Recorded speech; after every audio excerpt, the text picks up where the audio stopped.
PM Shri പദ്ധതിക്കെതിരെ CPI Tanur മണ്ഡലം committee civil സ്റ്റേഷനിലേക്ക് March നടത്തി. CPI ജില്ലാ എക്സിക്യൂട്ടീവ് അംഗം MA റസാഖ് ധർണ ഉദ്ഘാടനം ചെയ്തു. CPI ജില്ലാ എക്സിക്യൂട്ടീവ് അംഗം MA റസാഖ് ധർണ ഉദ്ഘാടനം ചെയ്തു.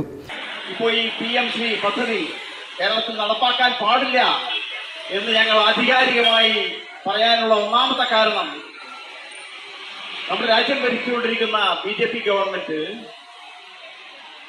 മറ്റ് സംസ്ഥാനങ്ങളിൽ ഉള്ള വിദ്യാഭ്യാസ നിലവാരം വെച്ചുകൊണ്ടാണോ കേരളത്തെ ആ രീതിയിൽ കാണാൻ ശ്രമിക്കുന്നത്?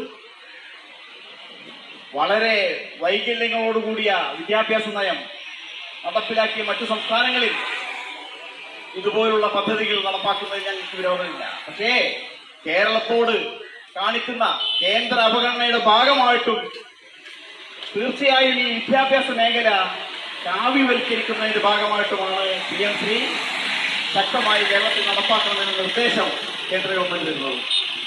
എന്നാൽ ഞങ്ങളതിൽ നിന്ന് പുറകോട്ട് പോയി. പ്രസംഗത്തിൽ സംസ്ഥ പറഞ്ഞതുപോലെ ഇന്ന് കേരളം ഭരിച്ചുകൊണ്ടിരിക്കുന്നത് UDF ഗവൺമെന്റാണ്. ബഹുമാനപ്പെട്ട മുഖ്യമന്ത്രി വാക്കിനും വാഗ്ദാനങ്ങൾക്കും പ്രാധാന്യം കൊടുക്കുന്ന ഒരു മുഖ്യമന്ത്രിയാണ് എന്നാണ് പറഞ്ഞുകൊണ്ടിരിക്കുന്നത്. അദ്ദേഹം പ്രതിപക്ഷ നേതാവായിരുന്ന കാലത്ത് നടത്തിയ പ്രസംഗങ്ങൾ നമുക്കറിയാം. നമ്മുടെ മുസ്ലിം ലീഗ് നേതാക്കന്മാർ, കുഞ്ഞാലിക്കുട്ടി സാഹിബ് അടക്കമുള്ള ആളുകൾ ഇന്ന് മന്ത്രിമാരാണ്. KM ഷാജി മന്ത്രിയാണ്. വിദ്യാഭ്യാസ മന്ത്രി ഷംസുദ്ദീനാണ്.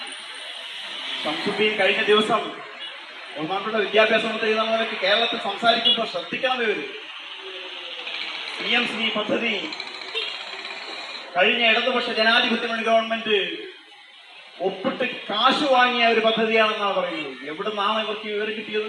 PM ശ്രീ പദ്ധതിയുമായി സംസ്ഥാന സർക്കാർ മുന്നോട്ടു പോകുന്നത് കേരള ജനതയോടുള്ള വെല്ലുവിളിയാണെന്ന് അദ്ദേഹം പറഞ്ഞു. P വിജയൻ അധ്യക്ഷനായി. AP സുബ്രഹ്മണ്യൻ, മത്സ്യത്തൊഴിലാളി ഫെഡറേഷൻ ജില്ലാ കമ്മിറ്റി അംഗം P ഖാലിദ് എന്നിവർ സംസാരിച്ചു. ബീച്ച് റോഡ് പാലത്തിന് സമീപത്തു നിന്നും ആരംഭിച്ച മാർച്ച് സിവിൽ സ്റ്റേഷന് മുന്നിൽ പോലീസ് തടഞ്ഞു. AP ഹരിദാസൻ, ഉണ്ണി കാട്ടിലങ്ങാടി, PP ഖാലിദ് എന്നിവർ നേതൃത്വം നൽകി. A ഷംസു സ്വാഗതവും റഹീം നന്ദിയും പറഞ്ഞു. News bureau, Tirur.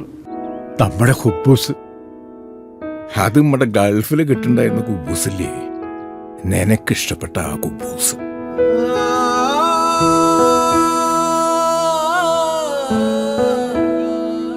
പ്രവാസികൾക്ക് മാത്രല്ല, ഇപ്പൊ നാട്ടിലെല്ലാവർക്കും അൽദാൻ കുബൂസ് മാത്രം മതി. അൽദാൻ കുബൂസ് ഇപ്പൊ ന്യൂ ജനറേഷന്റെ ഇഷ്ട കുബുവല്ലേ. ഷുഗർ ഉണ്ടെങ്കിൽ ഗോതമ്പിന്റെ കുബൂസ് ആവാട്ടോ. മലയാളിയുടെ ഭക്ഷണ താല്പര്യങ്ങൾക്ക് ഇനി പുതിയ സ്വാദ്. അൽദാൻ ലെബനീസ് കുബൂസ്.